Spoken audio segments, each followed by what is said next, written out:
இவ்வளவு மகிழ்ச்சியாக நான் உங்களோடு இருந்தாலும் கூட என் மனதிற்குள் 1000 கவலைகள் இருக்கின்றன.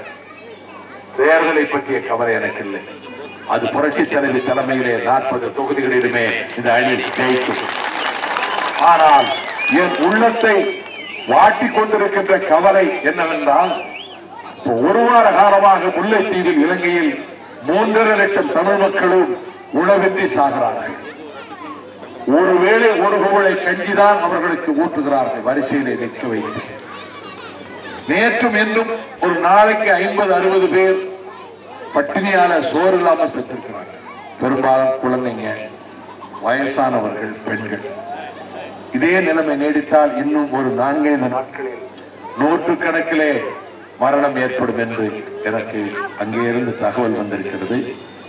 காயப்பட்டவர்களுக்கு மருந்து இல்லாமல் அதெல்லாம் சீழ் பிடித்து குண்டு விழுந்த காயங்களில் புழுக்கள் உள்ளே புகுந்து துடித்துக் கொண்டிருக்கிறார்கள். மருந்தே கிடையாது, உணவே கிடையாது. இந்த கொடுமை உலகத்தில் எங்கேயும் கிடையாது. நம்ம குழந்தைகளை பார்க்கிறப்ப எனக்கு அந்த ஞாபகம் தான் வருது. இந்த சின்ன பிள்ளைகள் எல்லாம் பழுங்கு குழிகள்ல கிடக்கிறாங்க. குண்டு விழுந்து துண்டு துண்டா சிதறி, தலைவேறு, கால்வேறு, உடல் வேறு சிதறி அந்த உடல்கள் அழுகி காக்கை கழுகுகள் கொத்தி தின்னுகின்ற கொடும் துயரம் ஏற்பட்டிருக்கிறது. கர்ப்பிணி பெண்களை சிங்கள அந்த இராணுவத்தினர் தமிழ் கர்ப்பிணி பெண்களை இந்த கர்ப்பத்திலே பிறக்கிற பிள்ளைகள் எதிர்காலத்திலே புலிப்படையில் சேரக்கூடும் என்று கருதி அவர்களை வயிற்றை கிழித்து கீழே சாய்த்தார்கள். அந்த கர்ப்பிணி தாய்மார்கள் உடம்பிலே வயிற்றிலிருந்து கொட்டிய ரத்தத்தில் 10-15 நிமிஷத்திலே துடித்து அந்த தாய்மார்கள் செத்து போனார்கள். அதோடு அந்த வெறி அவர்களுக்கு அடங்கவில்லை. இந்த கர்ப்பத்துக்குள்ள இருக்கிற சிசுவும் அந்நேரத்துக்குள் செத்து போயிருக்கும். மூச்சு அந்த கர்ப்பத்துக்கு உயிர் இருக்காது. ஆனால் வெறி அடங்காமல் அந்த கர்ப்பத்தை கிழித்து உள்ளே இருக்கிற தமிழ் சிசுக்கள் 5 மாசம் 6 மாசம் சிசுக்களை எடுத்து மண்ணில் தூக்கி வீசி இருக்கிறார். இதை ஐக்கிய நாடுகள் சபையினர் வந்து பார்த்துவிட்டு, அப்படி மண்ணில் இருந்து எடுக்கப்பட்ட சிசுக்கள் அவர்களுக்கு கிடைத்தது மாத்திரம் 90 சிசுக்கள், 90 ஃபீட்டஸ்.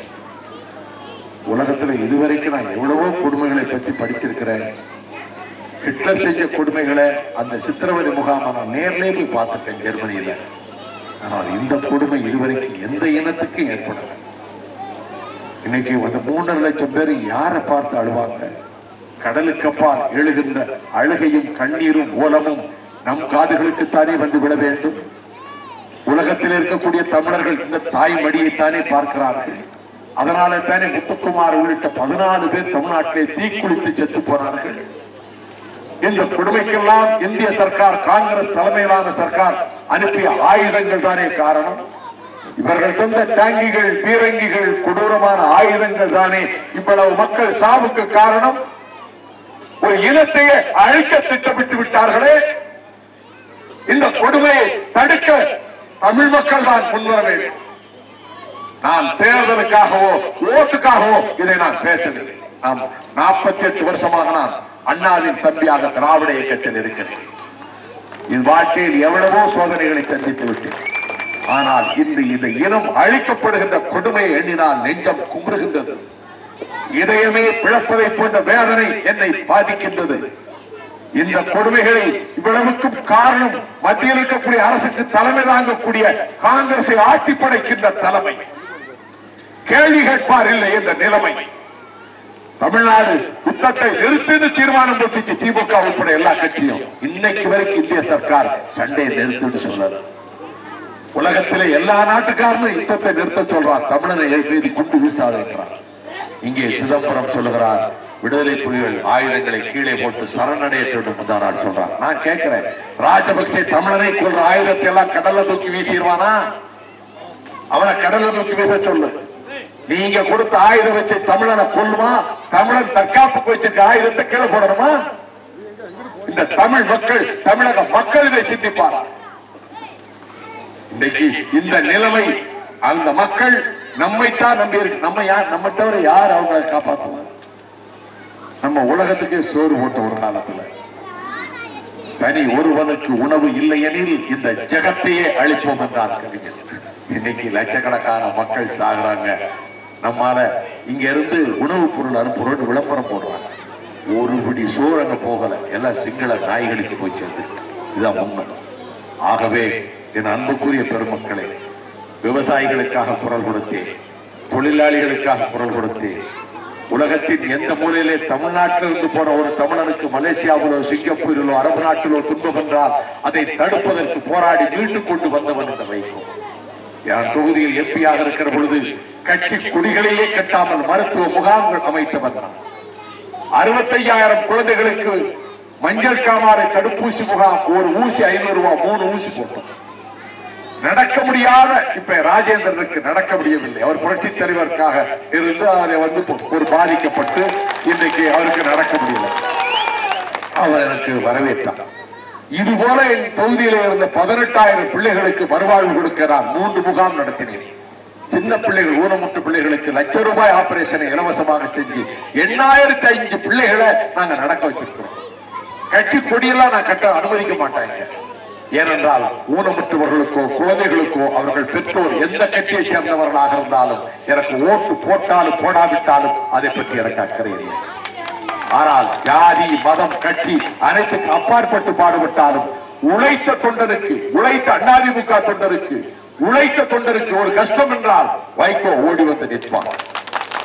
இது என்னுடைய இயல்பு. எனவே அருமை சகோதர சகோதரிகளே, உங்கள் எம்பியாக என்னை இந்திய பாராளுமன்றத்துக்கு பம்பரத்தில் ஓட்டு போட்டு அனுப்பி வையுங்கள். திரும்ப நான் வருகிறேன்.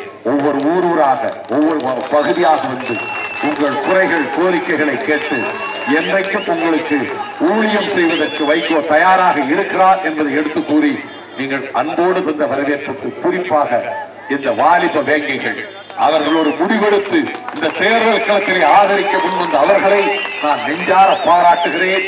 இருகரம் குப்பி வாழ்த்தி வரவேற்கிறேன். அவர்களுடைய உழைப்புக்கு நன்றி தெரிவிக்கின்றேன். வணக்கம்.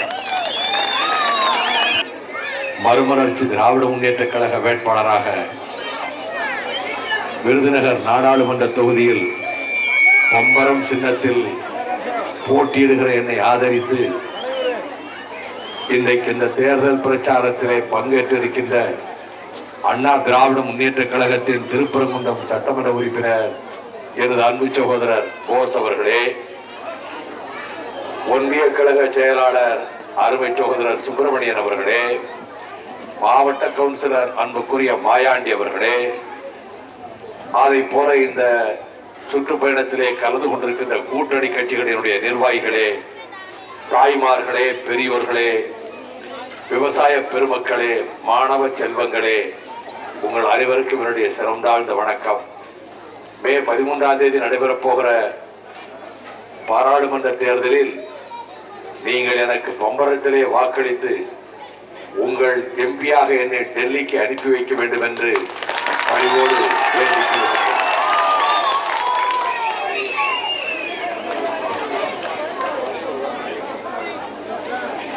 நல்ல அழகான பெயரை பெற்றிருக்கிற ஊர் இந்த ஊர் பனையூர் என்பது.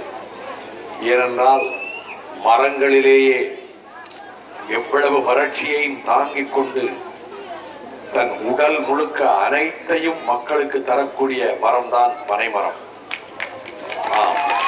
அதனுடைய முழுக்க, அதனுடைய ஓலை, அதனுடைய நொங்கு, அதனுடைய பழம், அதனுடைய பதநீர், அது கடுக்கப்படுகின்ற எல்லாம் அந்த மரமே.